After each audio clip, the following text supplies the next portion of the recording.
What should my child know before age 5? My name is Temitayo Tapo, very fondly called Mrs. Otas. You know, my name is very long, right? So, to make it easy for you, I've shortened it for you, Mrs. Otas. All right, so let's quickly move forward to know what a child should know. Okay, so why are we learning this? Why do we need to do? After all, you are paying for school fees. The child is going to school. So why do we need to know this? Now there's need for us to reorientate ourselves about learning, how learning takes place. You know, most times parents and educators focus more on the later years, 6 years and above, primary one, then secondary school. They put in a lot of effort without them knowing that the main foundation is the crucial years. That's the first 5 years of a child's life are the crucial years no parent or educator should joke with. Okay, so especially the first 3 years. So you need to understand this thing. Don't say, oh, it's a baby, doesn't know anything. That is the main place. That is the real place where learning starts. So we need to understand this part. And also, we should understand that most schools are not helping. I would explain. When I say most schools are not helping, we are aware about the competition, among schools, and they are trying to please parents. So most times they feel, oh, even parents will say, ah, my child, my 2-year-old child is not writing 1 to 20, is not writing 1 to 50, and they start complaining. You now start taking your child away from that school. So most parents, most school owners have to succumb to meet parents' need in order to collect your fees, collect money from you, because parents don't understand the real thing. And also, most school owners are not really educators. They have the money, they start a school, they do a little program here and there, and they think they understand education. So most of our children are really at great risk in most of these schools. So it's important for us as parents and educators to know the importance of the first 5 years of a child's life and how we can intervene to prepare them for future. So now I said earlier that most schools actually are not really helping. So we need to really tell them. Parents should stop telling teachers what to do. Parents should stop telling school owners that their children must write A to Z at 2 year old. This is not necessary. At that age, is not necessary. Yes. In fact, I've been homeschooling my children. I will tell you more about that later. But you won't believe that my 4-year-old daughter, I mean my 4 year, 6 month old daughter, just wrote 1 to 100 for the first time in her life yesterday. Why? It's not that she can't write it. I've never pushed her to that level. And even when she was writing it, she wrote it herself. I didn't have to say, what is not, cram this. No, the child was able to write little guidance. Okay? She was able to say the end numbers. Why? Because the child is already matured. The child knows what to do. So you don't have to push a child to write 1 to 50 at age 2, at age 3. There's no need for that. There are more important aspects you need to focus on. There are more areas that you need to focus on, which is not even in reading, which is not even in writing what we know, the usual writing numbers and writing letters. There are more things they should know. So the purpose of this webinar is to open our understanding to what a child should know, not what the school is giving, not what parents are expecting, what the child really needs. Okay, so in case you've not met me, here I am. This is Temitayo Tako, waiting for you, the Rector Green Zone Academy.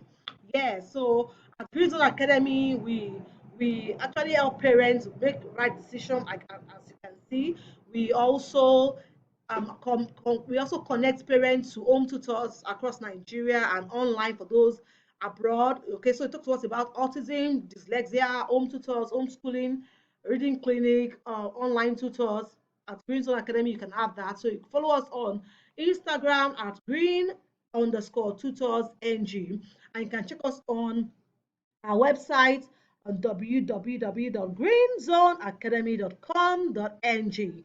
All right, so let me tell you more about me. I'll just give you a brief information about why you should listen to me. All right, I am an educator. I started teaching at the age of 17.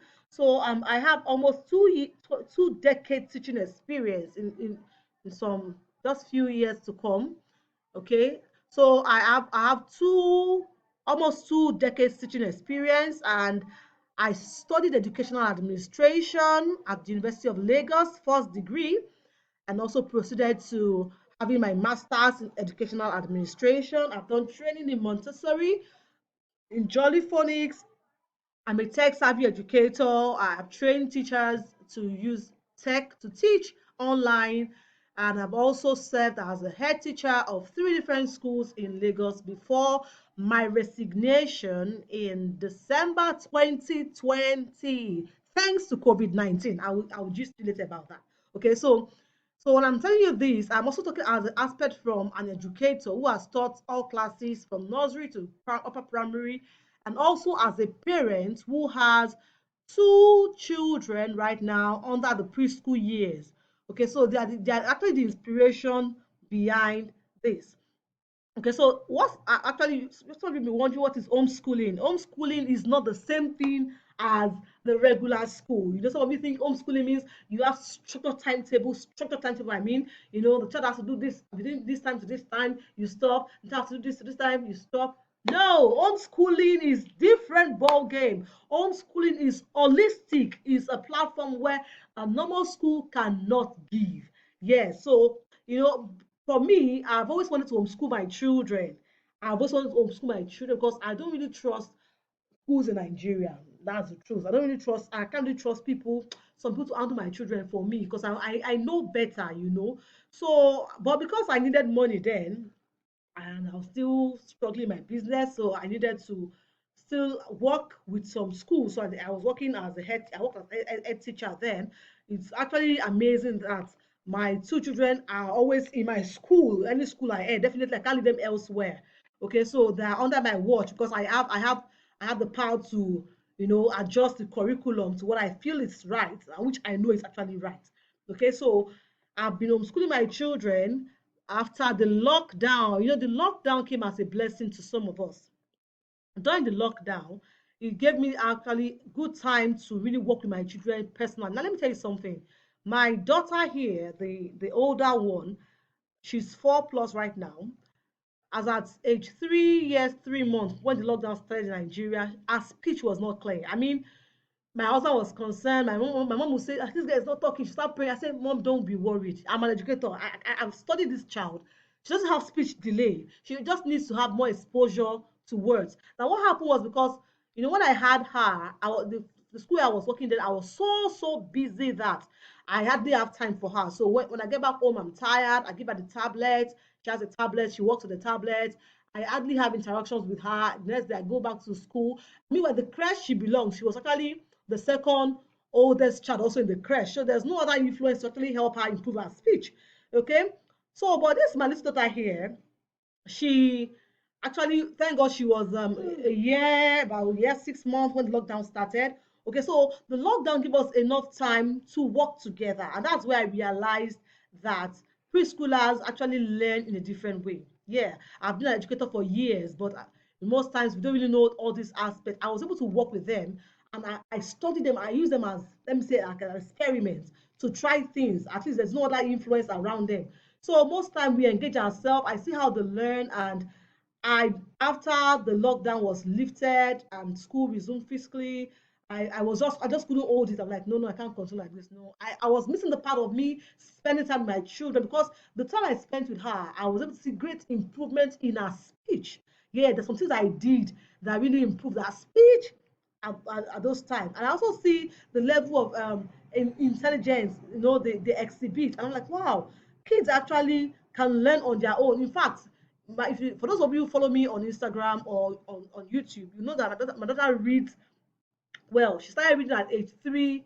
That's under lockdown. Age 3, 5 months. Started reading. I mean, when I say reading, I didn't tell her, say, "Hey boy, this is a boy." No, I didn't teach her that because I've done the right thing by investing in her phonics, which is Jolly Phonics, the right way. And I also gave her some educational videos that she'd watch. So most time when I'm busy, I just give her some videos to watch that is actually tailored towards helping her learn. Okay, so she takes the video, she watch with her sister, they watch together, and after a while I take that video from them and we do other things. So I see a lot of improvement in her, and this made me understand that children can actually learn in a better way without us writing on the board without us writing, telling me to write down and everything. So I've never bothered my children with writing. Rather, we focus on the pre-writing activities they need to do. Yes, she's writing now. She's even writing sentences, simple sentences. What I'm saying is that there's a right thing to be done. You don't just rush a child to writing. Please, children between 0 and 2 years do not have any need to write. Please allow them play. What they can do at that time, let them have more facial interaction, communication. You see that most school, most crèche that we have, they will play TV all day, or the nanny will just sit down there after feeding them, the nanny will just sit. No, see, we need to really take the bull by the horn and give our children the right foundation that they need. So I try to homeschool my children because I can't really trust any other school, to really help them the way I will, because of the competition is among schools. They force them. My first one is very active. She's hyper. She loves to learn. She's a visual learner. So most schools don't even help like that. I tell the teacher then at school, see, if you don't taught this child, if you teach her well, when she get home, she will tell me. Okay, so recently we talked about the solar system. I talked about the solar system. I should just the first 2 days she watched the video. I talked about the solar system, and she watched the video which has facts about the solar system. Then we cut out papers. We did it together, did artwork together. We cut out papers and we arranged. I just said, okay, now this is what I arrange the solar system the way, I mean, the planets in the solar system the way they are from the sun. And she did that. So right now, if you ask her any question, if you she can even ask you questions about the planets. If some of you saw my video recently where she was asking questions, these are things that she knows on her own. I didn't spoon feed her. We didn't even write. We didn't write notes. We didn't have to copy notes. In today's school, you see our children copy notes, because the parents want to see children write notes. Ah, my child is not writing notes. You must copy notes. You don't need that. Yes, the child needs the understanding. In fact, we are in a jet age right now that handwriting is even fading out. It's not like it's not necessary, it's actually very necessary, but it's not so important at that age. There are other things they need to do. Okay, so I've seen her do things, I've seen my children learn things in ways that they won't get in school. I don't restrict them. And let me tell you something about homeschooling. I'm not saying you should do homeschooling if you don't have the time, especially if you're a busy mom, you don't have anybody at home. But if you have your time and if you have somebody at home, you can try homeschooling. See, it's not rigid. You don't have to say they learn 5 hours a day. Sometimes we don't even do structured activity. We just play. We just, we build blocks. We run around. We just play. Sometimes we pour water, do water play. We mess up the entire house. My husband will say, they're messing the house. I say, leave them alone. We'll mess it and we'll clean it. But in those moments, what, they're learning and they're enjoying, what they are doing. So that's for me personally why I try to homeschool and see the effect. I don't want to stop that for now. I love the effects because and I don't have homeworks to do. Children will come back from school, they'll still be writing, copying homework, doing homework when they should be playing, when they should be building their mindset. So you understand what you need to do about this. So let's go to the next level, understanding the early years. The early years actually focus on the first 8 years of life, but actually it's good to know that the brain grows faster between ages 0 and 3. The human brain grows faster at ages 0 and 3 than at any later point in our lives. So you see why you can't afford to joke with whatever happens to your child between ages 0 and 3. Parents, grandparents, educators, school owners need to really focus on these early years. In advanced countries, in developed countries, you notice that they don't actually engage them in the rigid, rigorous learning we do here. Like for example, when you relocate, if you see any of your relatives that relocate out of the country, they mostly likely take the child back to a lower class. Okay, because there's no need to rush the child. Let that child play. Let that child enjoy being a child. Adulthood is not easy. Oh. Let that child enjoy being a child. And also, like I said, learning in the early years lay the foundation for a successful and happy life. The time to follow your is the time you allow your child to lead. You don't just impose and say this is what you should do. Okay? So it's a time when the child is learning at his or her own pace, like the Montessori plan. Most schools will say I'm doing Montessori. In real sense, They are not doing any Montessori. Only a few schools are actually implementing the Montessori method. Okay, so this would end. This session will end right now. I would you join me in the next segment, and we'll continue from.